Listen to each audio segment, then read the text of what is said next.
Hello, Aries, Sun, Moon Rising, and Venus signs. Kamusta po kayo? Sana po'y nasa mabuti kayong kalagayan. Welcome back po sa Star Tarot at kung bago kayo dito, welcome din po kayo.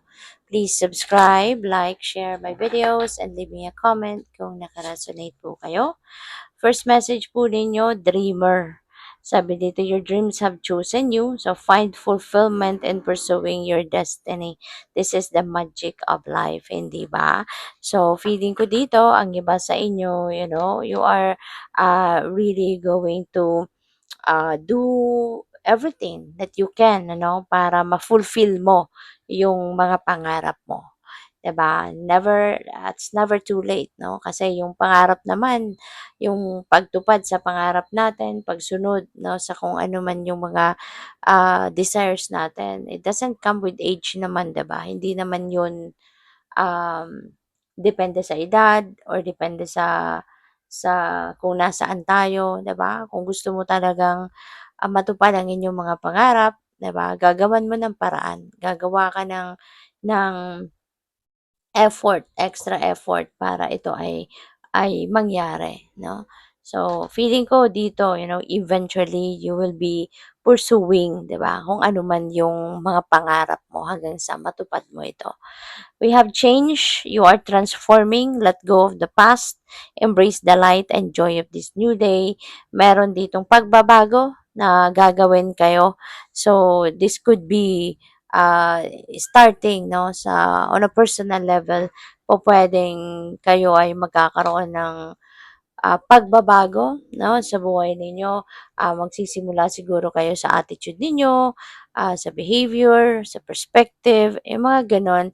At saka siguro, 'di ba, maaaring tatalikuran mo na din, no? Maaaring babaguhin mo na din yung takbo ng isip mo sa ngayon na maaaring mare-realize mo na the longer na the longer na mag-aano ka, the longer na um ang tawag dito, the longer na iki-keep mo sa sarili mo yung mga burden mo, from the past, maaring mas lalo, siguro maiisip mo na mas lalo kang mais ma makukulong, 'no, sa stagnation kumbaga. Kaya po puwedeng isa 'yan sa mga babaguhin mo din, 'no, na baka magigising ka na din ngayon sa realidad na tapos na 'yun, eh. Nangyari na 'yun, tapos na 'yun, you can't do anything about it na.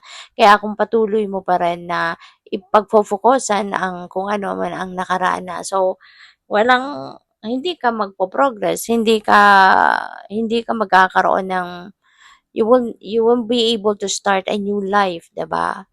Na makasabay ka sa kung ano na ngayon ang mga nangyayari. So, we have strength, ayan, ito yung kailangan mo, 'di ba? You need that inner strength and courage, no, for you to be able to let go of the past.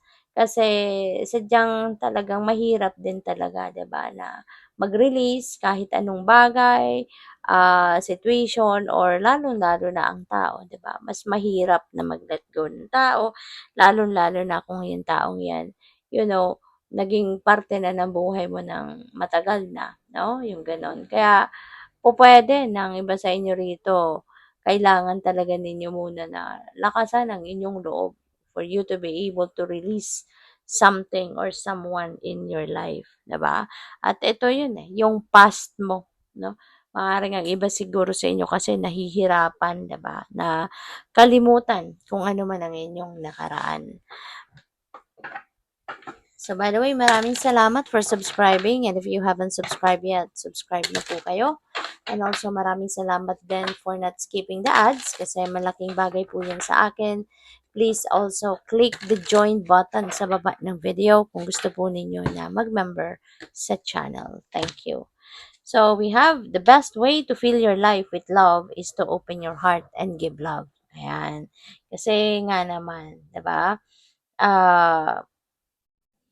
Kung closed off din ang puso mo, yung sarili mo para sa pagmamahal, sa pag-ibig, and even yourself, 'di ba? Papaano mo mamahalin din yung sarili mo kung talagang ayaw mo, 'di ba, na mag-project ng love, ayaw mo na makaramdam ng pagmamahal, 'di ba? So, For sure, this is not going to resonate with everyone, so just take as it resonates po.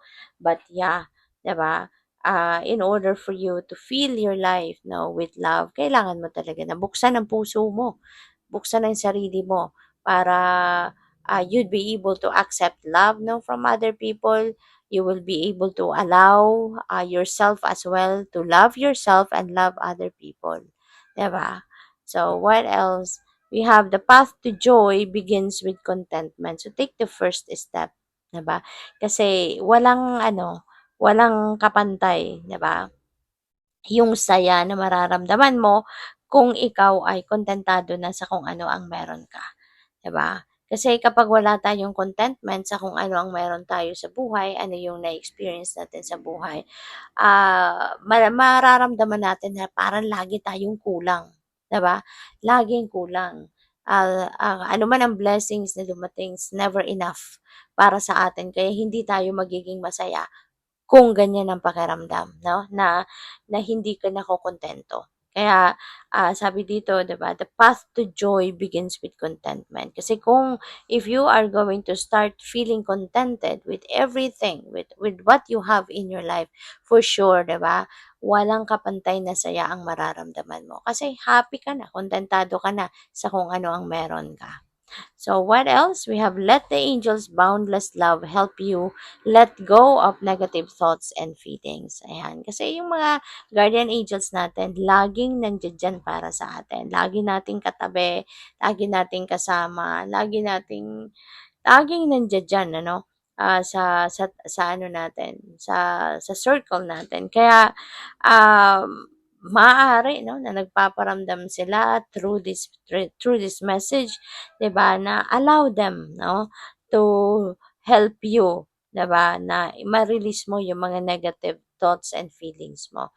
Allow them to give you signs, allow them um, um, to give you support, 'di ba, para matutunan mo na maalis unti-unti, makalimutan mo na at ma excuse me, mag-fade away na kumbaga sa puso mo yung mga negatibong nararamdaman mo. Kasi po pwede rin ano, na yung mga negative thoughts and feelings na 'to would be still related, 'di ba, from your past.